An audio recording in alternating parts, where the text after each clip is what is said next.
Perkenalkan, nama saya Andika Pratama dari kelas 11B.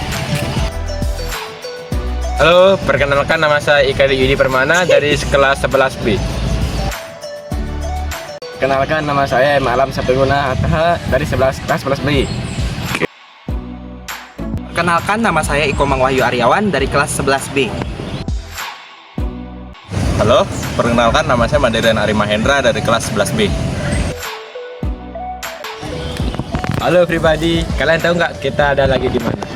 Kita ada di daerah Taman Pagutan di daerah Petemon.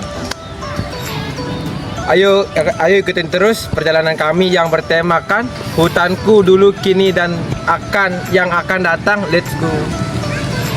Nah, di samping itu ada manfaat dari hutan. Di antaranya yang pertama, menjaga kesuburan tanah sebab hutan dipenuhi tumbuh-tumbuhan. Keberadaannya membuat kondisi tanah menjadi subur.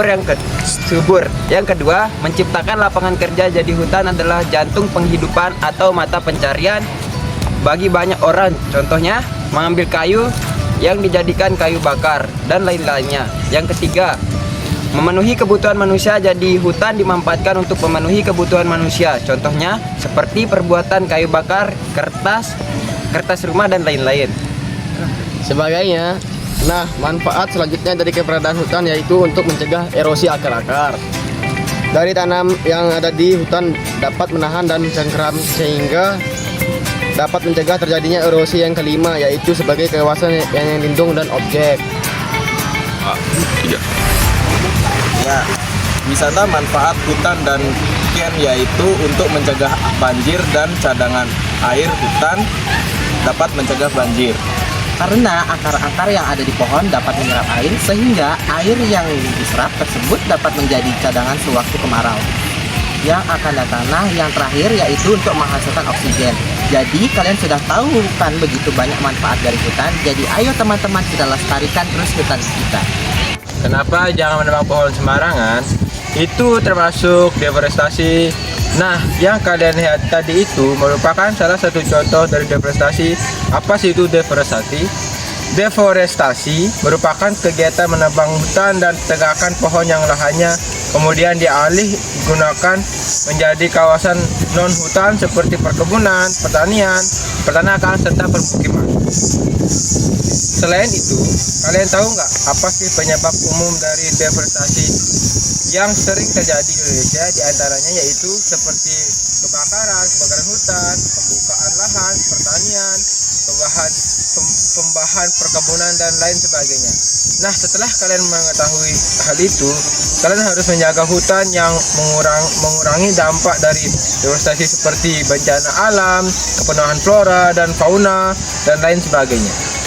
Menanam pohon merupakan salah satu tindakan merawat hutan, biasanya disebut reboisasi atau penghijauan. Apa aja sih cara merawat hutan dan menguraikan deforestasi? Kita cari tahu yuk. Yuk, yang pertama, penebangan hutan dengan sistem tanam pilih. Metode tebang pilih dilakukan pada hutan-hutan alam tak seumur sebagai salah satu subsistem dari sistem pengelolaan hutan.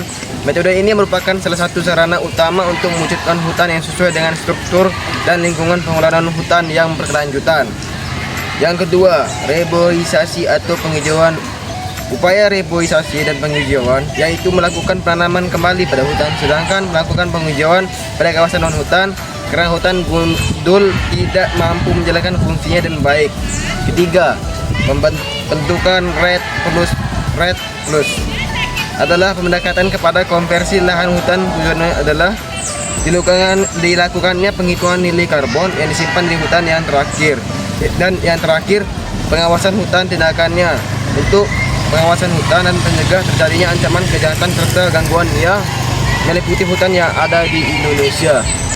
Deforestasi tersebut disebabkan oleh buruknya pengelolaan hutan pasca Orde Baru dan pada saat Orde Baru yang sama-sama mengedepankan eksploitasi pada hutan mengakibatkan peminggiran masyarakat hukum adat, Sehingga kearifan lokal tersebut menjadi tidak arif atau bijaksana untuk dilaksanakan pada saat ini.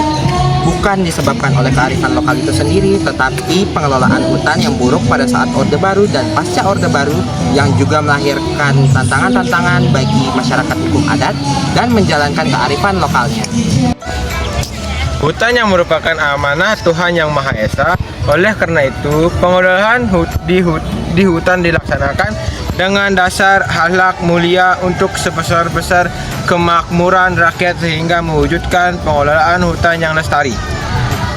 Pengelolaan hutan oleh negara berdasarkan perundang-undangan dalam prakteknya menyimpang karena adanya kebutuhan yang berbeda. Meski terdapat beragam pengakuan dan penghormatan terhadap kearifan lokal dalam perundang-undangan Indonesia saat ini, tetapi apabila pemerintah pusat dan pemerintah daerah dalam pengelolaan hutan masih bersifat eksploitasi, menyebabkan tidak ada ruang untuk masyarakat menjalankan kearifan lokalnya. Sekian hasil dari proyek video kelompok kami. Maafkan kami jika terdapat kesalahan dalam pengerjaannya, dan juga kami berterima kasih karena telah menonton video kami sampai akhir. Guys, langsung pengerjaannya udah bilang tadi Wahyu.